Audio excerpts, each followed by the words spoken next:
Hello. എന്തൊക്കെടി? എന്ത് നല്ല വർത്താനം, കുഴപ്പമൊന്നുമില്ല. എന്നാ നിങ്ങള് പോരണേ? കൊറേ ആയില്ലേ പോരാന്? ഈ പൈസ വേണ്ടപ്പോ എന്താ ചെയ്യാ? പൈസ ഉള്ളെങ്കിലും സാരല്ല, നിങ്ങൾ ഇങ്ങോട്ട് പോന്നോളി.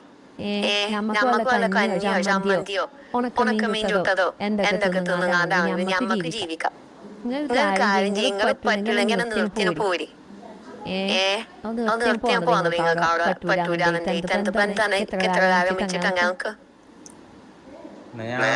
ഫിനോട് പറയട്ടോ. അടുത്ത മാസം ഞാൻ നിർത്തി പോരുകയാണ്, അടിക്കാണ്. പിന്നെ നിർത്തണൊക്കെ കൊള്ളാം. പിന്നെന്താ വെച്ചാൽ ഈ മാസത്തെ കറണ്ട് 1500. പിന്നെ വെള്ളത്തിന്റെ പഞ്ചായത്തിൽ നിന്ന് വെള്ളം വരുന്നില്ല, അതിന്റെ പൈസ കൊടുക്കാൻ പറഞ്ഞേക്കണം. പിന്നെ കുട്ടികളെ മദ്രസയിൽ ബുക്ക് വന്നിട്ടില്ലേ, അതിന്റെ പൈസ കൊടുക്കാൻ പറഞ്ഞേക്കണം. പിന്നെ ഇതുണ്ടല്ലോ നികുതി, അതടക്കാൻ പറഞ്ഞേക്കണേ. പിന്നെ വെള്ളടിച്ച മോട്ടറില്ലേ, അത് വെള്ളം തീരെ കേൾക്കില്ല, അത് മാറ്റേണ്ടി വരും. എത്ര 8,000 ആവുമെന്ന് പറയുന്നത്. പിന്നെ അതല്ല, നിങ്ങൾ വള വെച്ചില്ലേ, വള വെച്ചിന്റെ നോട്ടീസ് വന്നത് അത് കൊടുക്കണം എന്ന് പറഞ്ഞാണ്ട് അതിന് 15,000 വേണ്ടി വരും.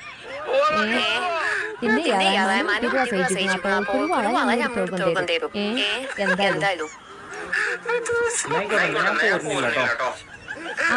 അതായിരിക്കും നല്ലത്. ഇപ്പൊ പോരണ്ട. ഇനി അറിയിപ്പുണ്ടാകുന്നവരെ അവിടെ തന്നെ കുടിച്ചു നോക്ക്. ഞാനെന്തായാലും പള്ളിക്ക് പോകുന്നു. അപ്പൊ ഇനി വയലിനൊക്കെ ഞാൻ പ്രാർത്ഥിക്കാം, അവിടെ കുടിച്ചു നിൽക്കാൻ വേണ്ടിട്ട്. ആയിക്കോട്ടെ.